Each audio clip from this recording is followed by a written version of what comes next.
നമസ്കാരം, കർമ്മ ന്യൂസിലേക്ക് സ്വാഗതം. ലോക്സഭാ തെരഞ്ഞെടുപ്പിലെ കനത്ത പരാജയത്തിന് പിന്നാലെ അതിരൂക്ഷമായ ആരോപണ ശരങ്ങൾ ഏൽക്കുകയാണ് മുഖ്യമന്ത്രി പിണറായി വിജയന്. എല്ലാ കുറ്റവും ഒടുവിൽ പാർട്ടി നേതൃത്വം കൊണ്ടുവയ്ക്കുന്നത് പിണറായിയുടെ തലയിലേക്ക് തന്നെയാണ്. തെറ്റുതിരുത്തലിന് വേണ്ടി നടക്കുന്ന ജില്ലാ കമ്മിറ്റി യോഗങ്ങളിലൊക്കെ തന്നെ ഏകപക്ഷീയമായ ഒരു അഭിപ്രായം ഉയർന്നു കേൾക്കുന്നത് മുഖ്യമന്ത്രിയുടെ ശൈലി മാറണം, പരാജയത്തിന് പ്രധാന കാരണക്കാരൻ മുഖ്യമന്ത്രി പിണറായി വിജയനാണെന്ന് ഒറ്റ സ്വരത്തിൽ ജില്ലാ കമ്മിറ്റികളിൽ വിമർശനമുയരുന്നു. ഒരു കാലത്ത് പിണറായിക്കെതിരെ നിവർന്നു നിന്ന് ഒന്ന് ശബ്ദിക്കാൻ പോലും ഭയപ്പെട്ടിരുന്ന CPMന്റെ അണികളും പാർട്ടി നേതാക്കളും പിണറായിക്കെതിരെ ആക്ഷേപങ്ങളും ആരോപണങ്ങളും ഒരു മറയുമില്ലാതെ വിളിച്ചു പറയുന്നു എന്നുള്ളതാണ് കഴിഞ്ഞ 2-3 ദിവസങ്ങളായി കാണുന്ന കാഴ്ച. തെരഞ്ഞെടുപ്പ് പരാജയത്തിന് പിന്നാലെ തോൽവിയെക്കുറിച്ച് ചർച്ച ചെയ്യാൻ, തെറ്റുതിരുത്താൻ, വീണ്ടും പഴയ പ്രതാപത്തിലേക്ക് വരാൻ വേണ്ടി ജില്ലാ കമ്മിറ്റികൾ യോഗം ചേരുന്നു. ചേരുന്ന യോഗങ്ങളിലെല്ലാം ഉയരുന്നത് മുഖ്യമന്ത്രി പിണറായി വിജയനെതിരെയുള്ള അധിക്ഷേപവും ആക്ഷേപവും മാത്രമാണ്. കഴിഞ്ഞ 2 ദിവസങ്ങളായി നടന്ന തിരുവനന്തപുരം ജില്ലാ കമ്മിറ്റി യോഗത്തിൽ ഒരു പ്രതിനിധി പറഞ്ഞത് തലസ്ഥാനത്തെ ഒരു വ്യവസായിക്ക് മുഖ്യമന്ത്രിയുടെ അടുക്കളയിൽ വരെ എത്താനുള്ള സ്വാതന്ത്ര്യമുണ്ട് എന്നാണ്. ഒരു കാലത്ത് മുഖ്യമന്ത്രിയുടെ വിശ്വസ്തനായിരുന്ന കരമന ഹരിയാണ് ഇത്തരത്തിലൊരു വിമർശനം ഉന്നയിച്ചത്. മുഖ്യമന്ത്രി കോർപ്പറേറ്റുകളുടെ പിണിയാളായിരിക്കുന്നു എന്ന വിമർശനം കമ്മിറ്റി യോഗത്തിൽ ഉയർന്നു. പിന്നാലെ മേൽക്കമ്മിറ്റിയുടെ പ്രതിനിധിയായി പങ്കെടുത്ത M സ്വരാജ് ആരാണ് ആ വ്യവസായി എന്ന് പറയണമെന്നാവശ്യപ്പെട്ടു. എന്നാൽ കരമന ഹരി മറുപടി പറഞ്ഞില്ല. ഇതിൽ ജില്ലാ കമ്മിറ്റി അംഗത്തിന് വിശദീകരണത്തിനുള്ള നോട്ടീസ് നൽകിയെന്നുള്ള വിവരമാണ് പുറത്തു വരുന്നത്.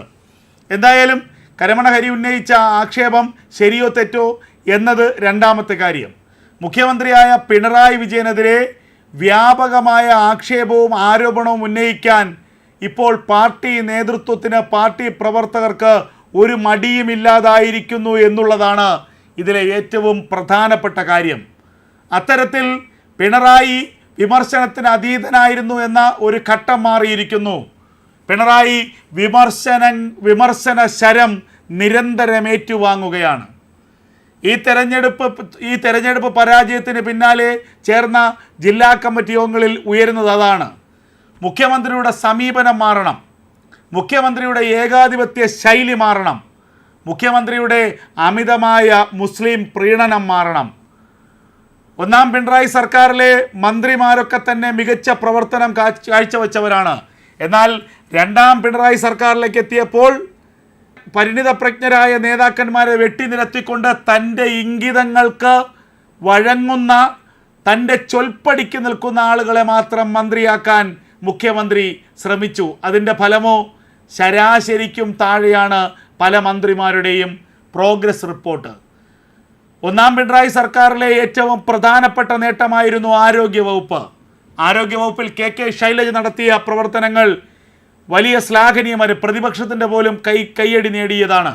എന്നാൽ രണ്ടാം പിണറായി സർക്കാരിലെത്തുമ്പോഴോ വീണ ജോർജ് ശരാശരിക്കും താഴെയാണ്. ഈ സർക്കാരിനേറ്റ ആക്ഷേപശരങ്ങളിലേറെയും കേൾക്കേണ്ടി വന്നത് ആരോഗ്യവകുപ്പിലെ കെടുകാര്യസ്ഥത കൊണ്ടാണ്. ഇത് ജില്ലാ കമ്മിറ്റി യോഗങ്ങളിൽ വരുന്ന വിമർശനമാണ്. സ്പീക്കർ AM ഷംസീറിനെതിരെയും തിരുവനന്തപുരം ജില്ലാ കമ്മിറ്റി യോഗത്തിൽ വിമർശനമുണ്ടായി. തലസ്ഥാനത്തെ ഒരു ഫാർമസ്യൂട്ടിക്കൽ വ്യവസായിയുമായി അതിരുവിട്ട ബന്ധം, അമിത്ഷായുടെ മകനുമായി കാറിൽ കറങ്ങുന്ന ഫാർമസ്യൂട്ടിക്കൽസുകാരനുമായി എന്ത് ബിസിനസ് ഇടപാടാണ് CPM നേതാവായ AM ഷംസീറിനുള്ളതെന്ന് ജില്ലാ കമ്മിറ്റി അംഗങ്ങൾ ചോദിച്ചു. പിരിവ് ചോദിച്ചെത്തിയിട്ട് ആട്ടിപ്പായിക്കുകയാണ് ഈ ഫാർമസ്യൂട്ടിക്കൽ ബിസിനസ്സുകാരൻ ചെയ്തത്. അപ്പോൾ CPMന് പിരിവ് നൽകാത്ത, CPMൻ്റെ പ്രവർത്തകർക്ക് കടന്നു ചെല്ലാൻ കഴിയാത്ത ആ വ്യവസായിയുമായി നമ്മുടെ സ്പീക്കർക്ക് എന്താണ് ബന്ധമെന്ന് പാർട്ടി പ്രവർത്തകർ ചോദിക്കുന്നു. അതുപോലെ തന്നെ മുഖ്യമന്ത്രിയുടെ മരുമകനും മന്ത്രിയുമായ മുഹമ്മദ് റിയാസിനെ കുറിച്ചും വ്യാപകമായ ആക്ഷേപങ്ങൾ ജില്ലാ കമ്മിറ്റി യോഗത്തിൽ വരുന്നുണ്ട്.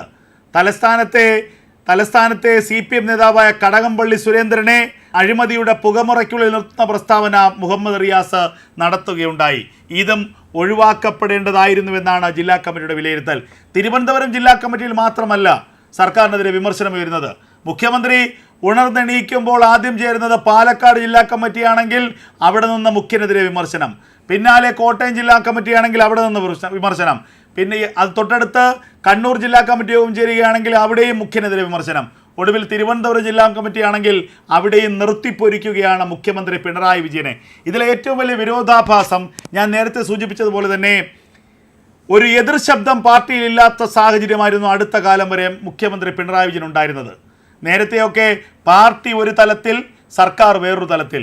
VS അച്യുതാനന്ദൻ മുഖ്യമന്ത്രിയായിരുന്നപ്പോൾ പിണറായി പാർട്ടി സെക്രട്ടറി ആയിരുന്നുകൊണ്ട് സർക്കാരിനെ കൃത്യമായി പിടിച്ചുകെട്ടുന്ന അവസ്ഥയുണ്ടായി. മുഖ്യമന്ത്രിയായിരുന്ന VSന് പോലും പല കാര്യങ്ങളിലും സ്വതന്ത്രമായി നിലപാട് സ്വീകരിക്കാനോ തീരുമാനമെടുക്കാനോ കഴിയാത്ത സാഹചര്യമാണ് അന്ന് പാർട്ടി സെക്രട്ടറി ആയിരുന്ന പിണറായി ഉണ്ടാക്കിയത്. ഇപ്പോഴോ ഈ അടുത്ത കാലം വരെ പാർട്ടിയിലും സർക്കാരിലും അപ്രമാദിത്യമുള്ള ഒരു നേതാവായിരുന്നു പിണറായി വിജയൻ. ചോദ്യം ചെയ്യപ്പെടാത്ത നേതാവ്. നേരെ നിവർന്നു നിന്ന് പിണറായിയുടെ മുഖത്ത് നോക്കാൻ പോലും പാർട്ടിയുടെ നേതാക്കന്മാർ ഭയപ്പെട്ടിരുന്ന കാലമായിരുന്നു അടുത്ത കാലം വരെ. എന്നാൽ തെരഞ്ഞെടുപ്പ് തോൽവിക്ക് പിന്നാലെ ഉണ്ടായ സാഹചര്യമോ മുക്കിന് പിണറായിയിട്ട് അലക്കുകയാണ് പാർട്ടിയുടെ സഖാക്കന്മാർ. ജില്ലാ കമ്മിറ്റി യോഗത്തിൽ ജില്ലാ കമ്മിറ്റി അംഗങ്ങൾ തന്നെ മുഖ്യമന്ത്രിയുടെ അഴിമതി കഥകൾ ഓരോന്നായി പറയുന്നു.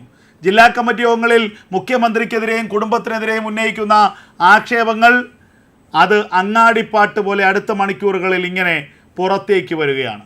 അങ്ങനെ പിണറായിക്കെതിരെ ആക്ഷേപം ഉന്നയിക്കാൻ വലിയ തോതിൽ പിണറായിക്കെതിരെ ആക്ഷേപം ഉന്നയിക്കാനുള്ള തൻ്റെ ഇടം പാർട്ടി നേതൃത്വത്തിന് വന്നിരിക്കുന്നു. പിണറായി തെറ്റാണ്, പിണറായി മാറണം എന്ന് ജില്ലാ കമ്മിറ്റി യോഗങ്ങളിൽ പറയാൻ പ്രാദേശിക നേതാക്കൾക്ക് പോലും തൻ്റെ ഇടം ഉണ്ടായിരിക്കുന്നു. കോട്ടയം ജില്ലാ കമ്മിറ്റി അതിരൂക്ഷമായ വിമർശനം കഴിഞ്ഞ ദിവസം ഉന്നയിച്ചു. അവിടെ മത്സരിച്ചത് തോമസ് ചാഴിക്കാടനാണ്. തോമസ് ചാഴിക്കാടൻ എന്ന അവിടുത്തെ സിറ്റിംഗ് MP വേദിയിൽ നിർത്തി പരസ്യമായി ശകാരിച്ചത് മുഖ്യമന്ത്രിയാണ്. ആ ദൃശ്യങ്ങളന്ന് വ്യാപകമായി പ്രചരിച്ചിരുന്നു, വലിയ വിവാദമാവുകയും ചെയ്തിരുന്നു. അങ്ങനെ സ്വന്തം നേതാവിനെ പരസ്യമായി വിമർശിച്ച മുഖ്യമന്ത്രിയുടെ നടപടിയിൽ കേരള കോൺഗ്രസ്സുകാർക്ക് വലിയ മനോവ്യഥ ഉണ്ടായി. അതിൻ്റെ പ്രതിഫലനമാണ് അവിടെ ഉണ്ടായ തോൽവിയെന്ന് പിന്നാലെ വാർത്തയാവുകയും ചെയ്തു. എന്തായാലും വലിയ തോതിലുള്ള ആക്ഷേപമാണ് മുഖ്യമന്ത്രി പിണറായി വിജയനെതിരെ ഉയരുന്നത്. കേന്ദ്ര കമ്മിറ്റി യോഗത്തിൽ പോലും കേരളത്തിൽ വലിയ ഭരണവിരുദ്ധ തരംഗമുണ്ടായി എന്ന് വിലയിരുത്തലുണ്ടായി. പിണറായി വിജയൻ്റെ ശൈലികൾ തിരുത്തണമെന്ന കേന്ദ്ര കമ്മിറ്റി യോഗം പോലും പറയുന്ന സാഹചര്യമുണ്ടായി.